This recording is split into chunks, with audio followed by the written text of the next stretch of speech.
நீங்க சொல்லுங்க, 13 வருஷம் நீங்க இருந்த கடும் தவ வாழ்க்கைக்கு 3 அமாவாசை அம்மாவை தேடி வந்து படையில சாப்பிட்டு 4வது மாதமே அம்மா மனமிறங்கி கருவை தக்க வச்சு அதுவும் ஆண் வாரிசாக கொடுத்திருக்காங்க.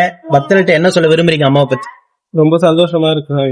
நாங்க ரொம்ப கஷ்டப்பட்டோம், நிறைய ஹாஸ்பிட்டல் எல்லாம் போயிருந்தோம், ட்ரீட்மெண்ட் எல்லாம் பண்ணிருக்கோம், எதுவுமே எங்களுக்கு சக்சஸ் ஆகல. அம்மா கிட்ட வந்து 3வது மாசம் தான் வந்தது, எனக்கு ரொம்ப சந்தோஷமாயிடுச்சு. கரு தங்கணும்னு அம்மாவை பத்தி நினைச்சீங்களா? கண்டிப்பா வீட்டுல இருந்து நன்றி சொன்னீங்களா அம்மாவுக்கு? கண்டிப்பா எல்லாருக்கும் சந்தோஷம், ரொம்ப சந்தோஷமா இருக்கும். சந்தோஷமா. அதே போல உங்களை போல மலையில செல்வதற்காக ஏங்கி தவிக்கிற அத்தனை பேத்துக்கும் நம்ம சேலத்து மகமாய் மனமிறங்கி வரம் கொடுக்க வேண்டிக்கீங்க. நீங்க அம்மாட்ட வரம் வாங்கியிருக்கீங்க, நீங்களும் நம்ம வீடியோ பாக்குற பக்தர்கள் அத்தனை பேத்துக்காகவும் வேண்டிக்கங்க. நீங்க உயிருள்ள வரைக்கும் அம்மாவை மறக்க மாட்டோம். நீங்களும் மறக்க மாட்டீங்க, உங்க குழந்தையோட சந்ததிகளும் மறக்காம அம்மா வழிபாடு செய்வாங்க. இதுக்கு மேல வேற என்ன வேணும்? லட்சமா கோடி கோடியா கொடுத்திருந்தா கூட இந்த சந்தோஷம் உங்களுக்கு கிடைச்சிருக்குமா?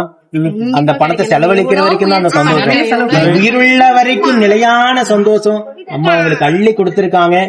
நம்பிக்கையோட தேடி வந்து கும்பப்படையில் சாப்பிடுகின்ற அத்தனை பேத்துக்கும் நம்ம சேலத்து மகமாய் கொஞ்சம் தாமதப்படுத்துவாங்களே தவிர இல்லைன்னு சொல்ல மாட்டாங்க. நிச்சயமாக மனமிறங்கி வருந்துருவாங்க.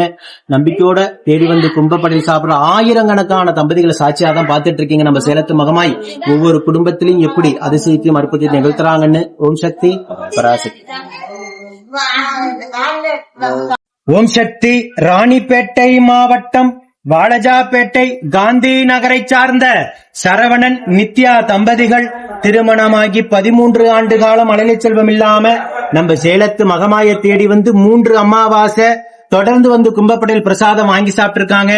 அதே மாதமே அம்மா மனமிறங்கி கருவை தக்க வச்சு அழகான ஆண் குழந்தையை ஈண்டெடுத்து அம்மனுக்கு தேங்காய் பழம் பூமாலை பட்டு வஸ்திரம் வேண்டுதல் கடனாக செலுத்திட்டு உங்க முன்னாடி சாட்சியாக நின்னுட்டு இருக்காங்க.